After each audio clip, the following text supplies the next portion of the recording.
इसका वेट तो ज्यादा है, इसका वेट कम है। ये कैसे पता चलेगा कि भाई इसका वेट क्यों ज्यादा है और इसका वेट कम है? इसका मास कम है, इसका मास ज्यादा है। तो आज की इस वीडियो में हम यही बात करेंगे कि किसका मास ज्यादा है, किसका वेट कम है, किसका वेट ज्यादा है, किसका मास कम है। इसी डिफरेंस को आज हम इस वीडियो में जानने वाले हैं।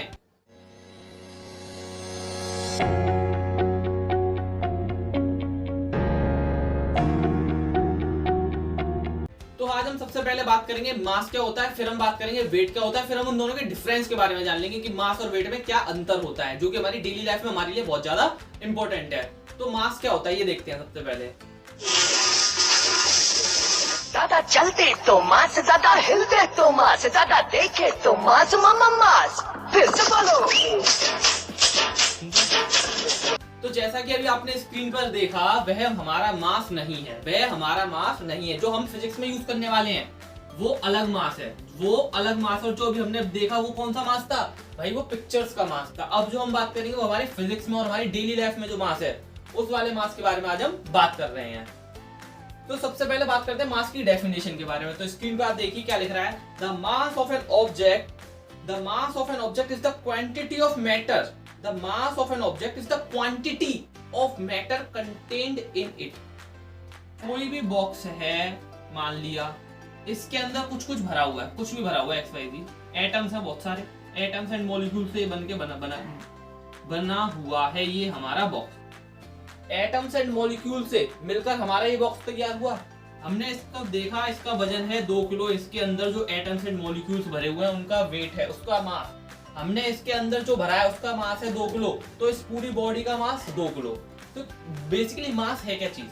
मास वह यूनिट है, मास एक यूनिट है। किसकी? उस बॉडी की यूनिट है। जितना मैटर उसके अंदर भर दिया वह हमारी मास है, वही हमारा क्या है? मास है। तो जानते हैं मास की ऐसा यूनिट के बारे में, जो कि आपको स्क्रीन पे दिख रही है। इसकी ऐसा यूनिट होती है किलोग्राम। तो जब भी हम मास के बारे में बात करेंगे हम उसके पीछे किलोग्राम लिखेंगे। हमने आज से पहले तक जितने भी लेक्चर्स दिए हमने देखा F बराबर होता है मास इनटू एक्सेलरेशन। तो हमने यहाँ पे मास की ऐसा यूनिट क्या ली है? किलोग्राम ही ली थी। हमने जब भी m पढ़ा वो हमारा क्या था? मास था। ये जो भी हम देख रहे हैं यही वाला मास था। हमने जो F इक्वल्स टू ma में पढ़ा, जहां जहां हमने मास के बारे में बात किया। हमने मोमेंटम के में जब हमने मोमेंटम पढ़ा था तब भी हमने मास की बहुत जगह बात करी थी। वह भी यही वाला मास था, यही मास था वह भी। The mass of an object is the quantity of matter contained in it,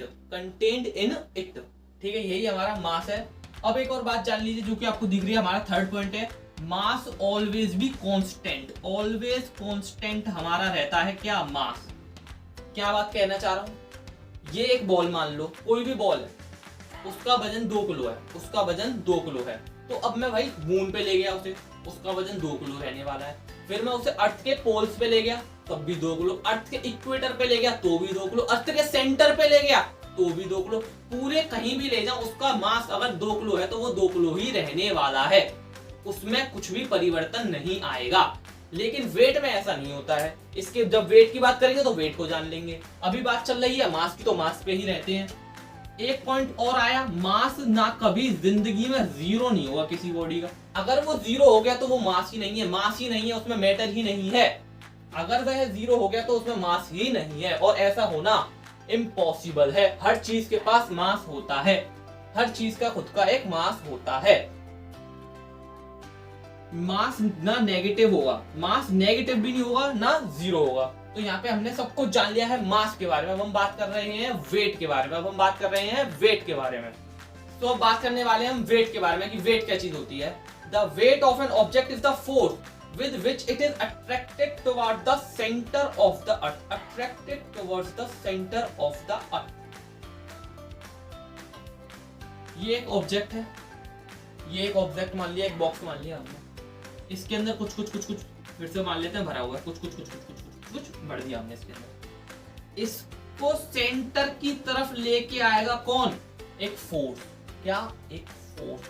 किस पे लगाया जाएगा? अर्थ के सरफेस पे लगाया जा रहा है। किस पे लगाया जा रहा है? अर्थ के सरफेस पे फोर्स लगाया जा रहा है। इस बॉडी को सेंटर की तरफ लेके आया जा रहा है। किधर लेके आया जा रहा है? सेंटर की तरफ लेके आया जा रहा है। किसके द्वारा लेके आया जा रहा है? एक फोर्स के द्वारा लेके आया जा रहा है। इस फोर्स का ही नाम है वेट। इस फोर्स का ही नाम बच्चों क्या है, वेट। और इस वेट का फॉर्मूला W बराबर mg है, वेयर m बराबर मास एंड g बराबर एक्सेलरेशन ड्यू टू ग्रेविटी। ये है हमारी वेट। ये हमने जान लिया वेट के बारे में। और मैं आपको एक बात और बता दूं, वेट क्या चीज है? वेट बोझ है। वेट एक बोझ है, एक बल है जो कि पृथ्वी पर लगाया जाता है। कहां पे लगाया जाता है? पृथ्वी पे लगाया जाता है उस ऑब्जेक्ट के द्वारा। उस ऑब्जेक्ट के द्वारा पृथ्वी पर जो बल लगाया जाता है उस बल को ही वेट बोला जाता है। ये हमने बात कर लिया वेट की डेफिनेशन के बारे में। अब बात करते हैं वेट की ऐसा यूनिट क्या होती है। वेट की ऐसा यूनिट होती है न्यूटन, जो कि फोर्स की ऐसा यूनिट है। वही हमारी किसकी यूनिट है? वेट की यूनिट है। वेट हम कभी कांस्टेंट नहीं रहेगा, कांस्टेंट नहीं होता वेट। क्यों नहीं होता वेट कांस्टेंट? देखते हैं वेट कांस्टेंट क्यों नहीं होता। आज इसी बात पर चर्चा चल रही है कि वेट कांस्टेंट क्यों नहीं होता। फॉर्मूला है W बराबर mg। अगर अभी तक प्रीवियस लेक्चर नहीं देखा है तो पहले प्रीवियस लेक्चर देख लो, तो पता चल जाएगा वेट कांस्टेंट क्यों नहीं है। क्योंकि g कांस्टेंट नहीं है। क्योंकि g कैसा नहीं है? कांस्टेंट नहीं है। उसी की वजह से वेट कांस्टेंट नहीं है। g की वैल्यू हमने कल बात करी थी, पोल पर रेडियस कम, पोल पर रेडियस कम, ग्रेविटी की वैल्यू ज्यादा, इक्वेटर्स पर रेडियस ज्यादा, g की वैल्यू कम। इसी वजह से वेट की वैल्यू भी चेंज होगी। वेट की वैल्यू भी क्या होगी? चेंज होगी। तो आपको ये समझ में आ रहा है कि वेट कांस्टेंट क्यों नहीं है? क्योंकि वो डिपेंड कर रहा है g की वैल्यू पे, और g की वैल्यू क्या होती है? कांस्टेंट नहीं होती है। बट मास तो कांस्टेंट है, मास कांस्टेंट है बट g कांस्टेंट नहीं है। इसी की वजह से हमारा वेट भी कांस्टेंट नहीं है बच्चों। ठीक है। वेट में भी जीरो। वेट क्या हो सकता है? जीरो भी हो सकता है। क्यों हो सकता है? क्योंकि सेंटर पर ग्रेविटी कितनी है? सेंटर पर ग्रेविटी कितनी होती है? जीरो होती है, जिसकी वजह से W बराबर क्या होता है? हमारा जीरो होता है। ग्रेविटी सेंटर पर जीरो, उसकी वजह से वेट भी zero.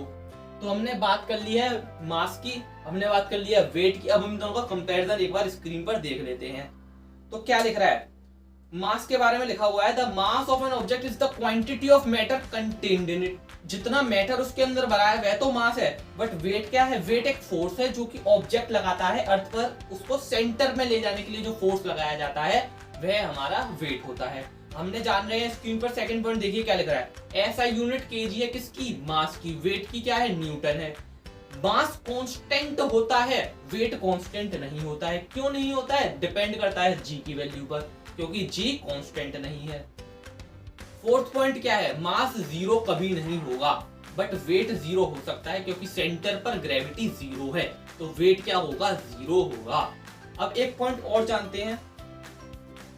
The weight of an object on the moon will be about 1/6 of what it is on the earth. फिर से हमारी फिल्म में मून आ गया, फिर से पिक्चर में कौन आ गया? मून आ गया। अब मून क्या बता रहा है बच्चों? मून ने क्या बोला? मून ने बोला कि भैया सुनो, अर्थ पे अगर वेट है W, अर्थ पर अगर वेट है W, तो मेरे पास वेट रखा जाएगा W/6। मैं कितना वेट रखूंगा? W/6 रखूंगा। सेम ऑब्जेक्ट का वेट अर्थ मून पर कितना होगा? W/6 होगा। ये हमारा अर्थ पर है W, अर्थ पर वेट है W, और मून पर हमारा वेट कितना हो गया? W/6 हो जाता है। क्यों हो जाता है? क्योंकि ग्रेविटी मून पर G/6 होती है। ग्रेविटी मून पर G/6 होती है, इसी वजह से वेट भी W/6 हो जाता है।